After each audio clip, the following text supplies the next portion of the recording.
If we raise the retirement age to 67, that's a 100% cut in benefits for people who are 65 and 66. And I don't think that's saving the program at all.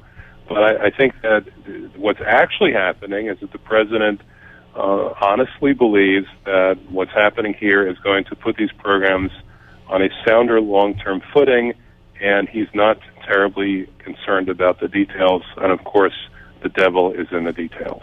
The big devil is in the details because, Nancy, what do we know about the retirement age is already raised to 67? And for every year you raise it, it's indistinguishable from a 6 or 7% cut in benefits. The benefits are already too low.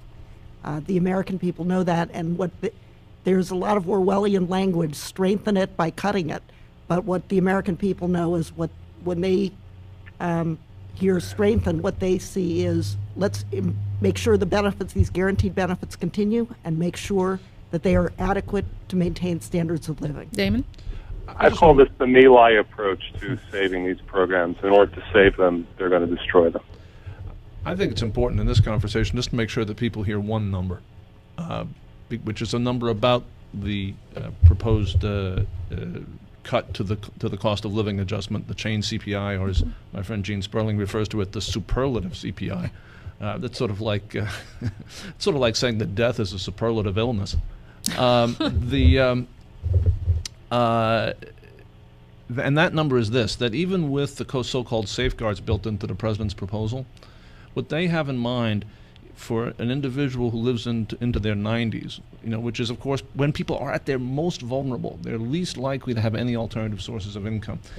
Even with their safeguards, it's a $10,000 cut. Mm-hmm. Mm-hmm. Right? That's a number to remember. Even with the exemptions that they're proposing for the very old. Yes, even with the bump that they're proposing for the very old. And remember what this is really about, right? Here's the president sitting with the full menu of fiscal and economic choices in front of him. He could propose to tax anybody or cut anyone, right? He could, for example, propose to raise taxes on companies that offshore jobs. He could propose to raise taxes on Wall Street speculators. He could propose to cut subsidies for people doing destructive things of one kind or another, and we know those subsidies exist. He could propose anything. What has he proposed? Taking $10,000 out of the pockets of people in their 90s. And that is sad. There are age implications. I would also like to add there are gender implications because what do we know about people who live very old? Women live longer than men, and many of these very old people are actually women. There are class implications because, as you well know, we've been talking about it all hour long, that lower wage workers, middle class workers depend, everything else is crumbling around them in terms of retirement security, and Social Security has been it. They depend on Social Security and Medicare, and so there are class implications. There are race implications as well. And there are racial implications. The Hispanic longevity is greater than whites, and this is the chain CPI is a cruel cut that compounds over time. So as Damon says, the older you get, the bigger the cut. And I would actually like to add. Go ahead. Alan, with regard to the class implications, it's not a very well-known fact, but on the average, rich people live 9 years longer than poor people in this country. And therefore they will get 9 years more Social Security benefits than poor people do.